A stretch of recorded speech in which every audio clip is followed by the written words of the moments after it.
Aí galera, aqui é o Paulo PRJ e hoje eu vou continuar com a série de decks que eu acho que vão ser relevantes para o Nacional. E como vocês podem ver, o deck de hoje é o Mermail. Esse deck aqui que vocês estão vendo é o deck que teve o Nacional semana passada na Inglaterra. Hoje é sexta-feira que eu estou gravando o vídeo, um dia antes do ICS.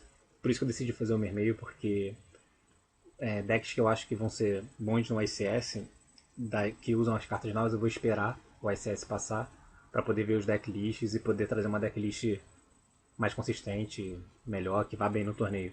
Esse Mermail eu peguei do cara que ganhou, como se fala? O Nacional da Inglaterra.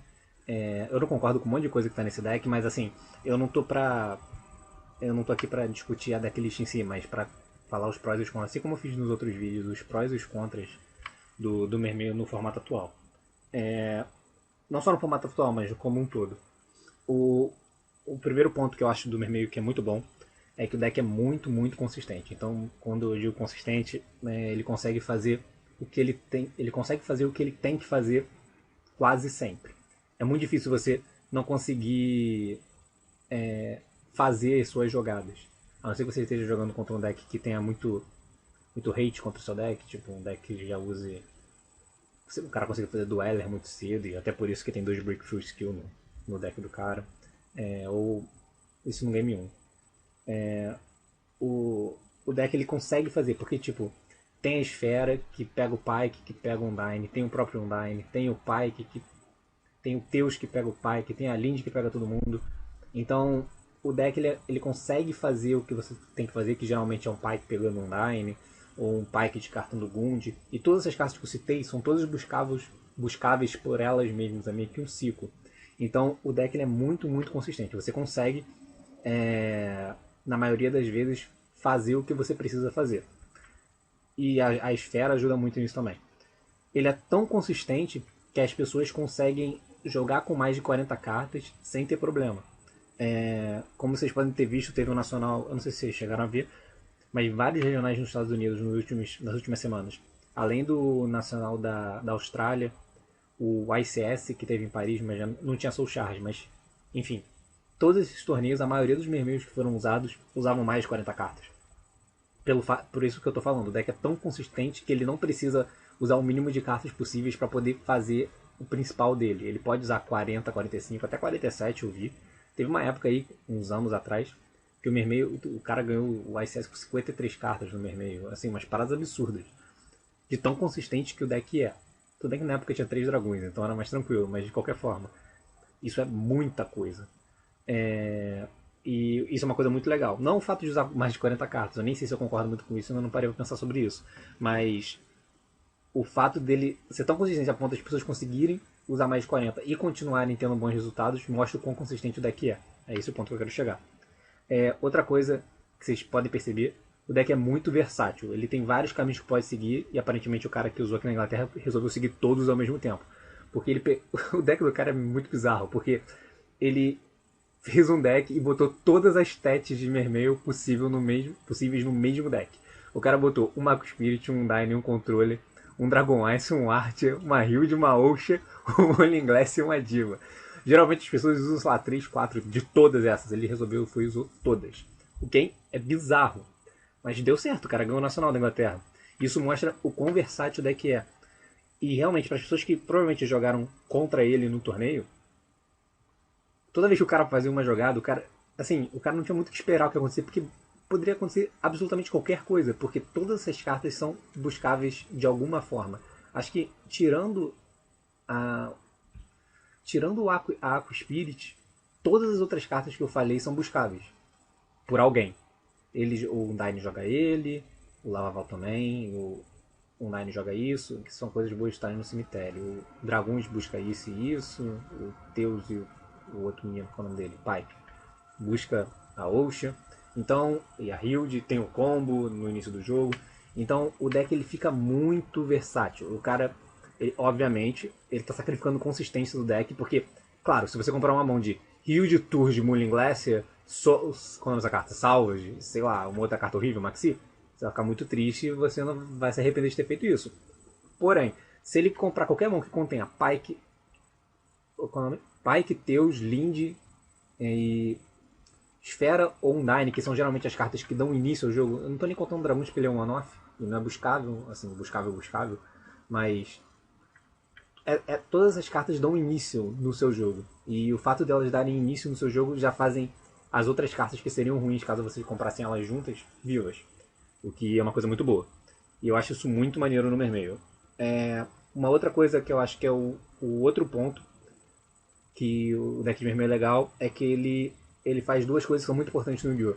Ele consegue fazer um campo injusto no primeiro turno, porque ele tem jogadas idiotas, como Teus, Oshia, Yaku Spirit e principalmente essa bela carta aqui. E ele faz uma coisa bem justa, ele pode fazer isso, setar um Breakthrough e o cara ficar triste, o cara fazer lá Dracossack, Angenia, sei lá.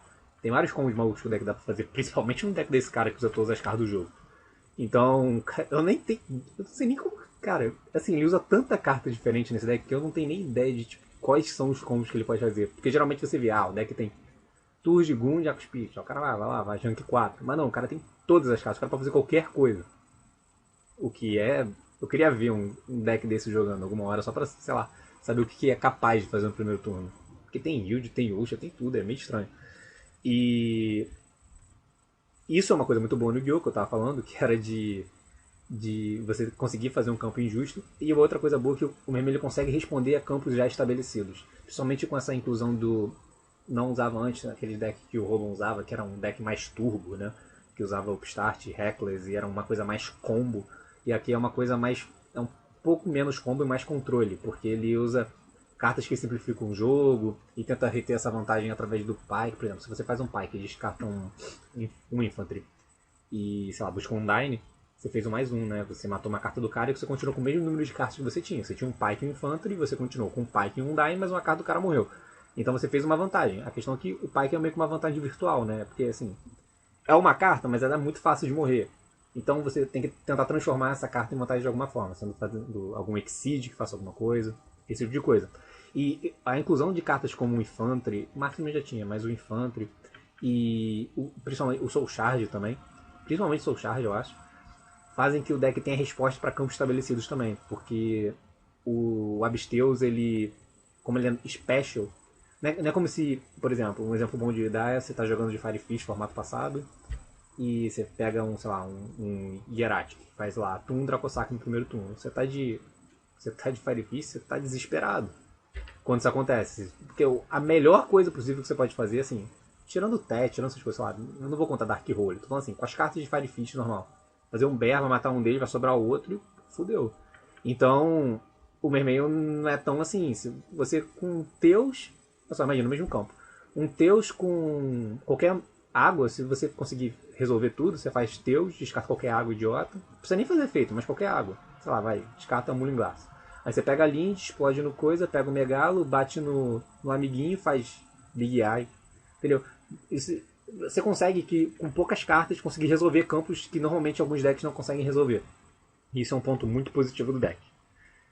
O ponto negativo do deck, agora que eu acabei de perceber, que eu esqueci de botar as cartas de side, mas eu vou escrever aqui rapidinho, o que é o principal, na minha opinião, ponto do Mermail, é o fato dele tomar side muito doído.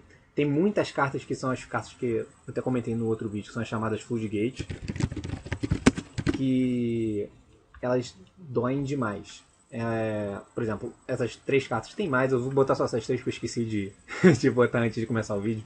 Mas essas três, principalmente, que são muito usadas, você não joga. Basicamente isso que acontece, você não consegue jogar enquanto elas estiverem ativas. Isso é uma coisa muito ruim. E o fato delas serem muito populares, não só por causa do Mermail, mas porque elas atingem outros decks. Por exemplo, o Soul Drain atinge o Dragon Ruler. Você acaba... As pessoas... Acho que muita gente usa side contra Mermail, mas mesmo se a pessoa não estiver disposta a despender espaços do side contra Mermail, você acaba tomando por tabela. E outra carta que é muito importante, eu não vou botar aqui não, mas já tá, é o Maxi. O Maxi também é muito bom contra Mermail.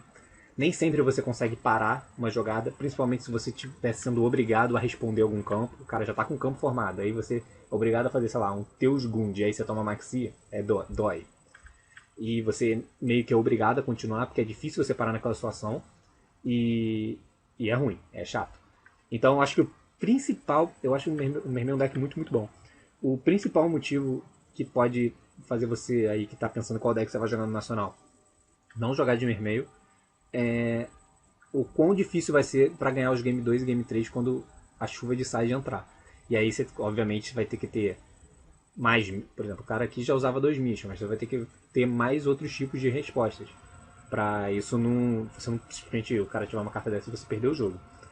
Eu acho que um outro motivo importante, que é uma coisa que eu acho que as pessoas não prestam muita atenção, é o fato do Mermil ser um deck antigo.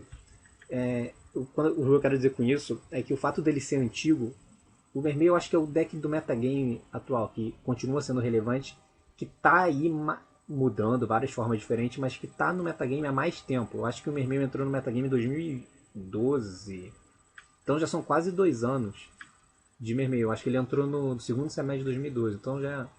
Sei lá. Mas ele entrou na época do Dino Rabbit, quando começou.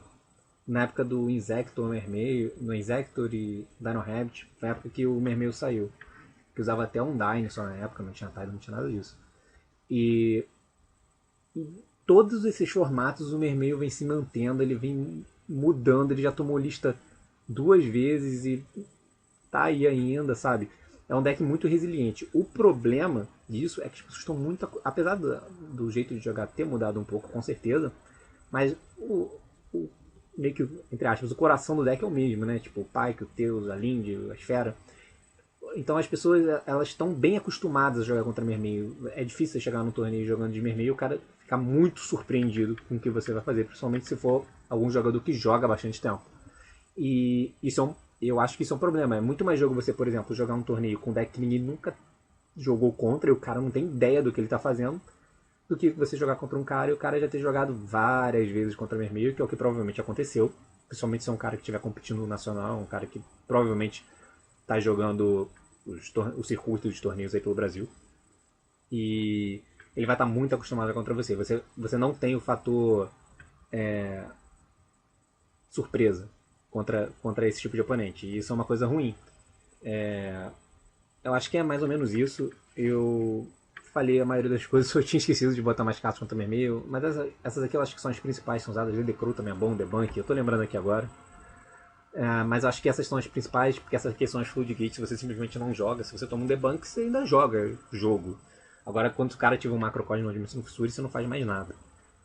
Então é isso, espero que vocês tenham gostado. Vai ter o ICS esse fim de semana. Eu com certeza vão ter alguns decklists na internet de alguns decks que eu ainda não fiz. Então eu vou esperar saírem esses decklists para poderem. Eu vou ter que ver o decklist, eu vou ter que dar uma testada no deck para eu poder ter argumento para poder falar sobre, né? Eu não vou pegar só o decklist lá e falar sem nunca ter testado. Eu vou dar uma jogadinha para entender mais ou menos como funcionam esses decks novos que vão sair no próximo booster. Eu já falei do Madouche, mas tem outros, tipo Artefato, que eu não falei ainda, com certeza eu vou falar, que é uma coisa que me pedem muito. E tem outros decks também. Então vamos ver. Depois do ICS eu vou vir com mais decks. Espero que vocês tenham gostado. Não se esqueçam, se vocês tiverem gostado mesmo, não se esqueçam de curtir, compartilhar com o pessoal que gosta do jogo. E é isso, até a próxima. Valeu, galera.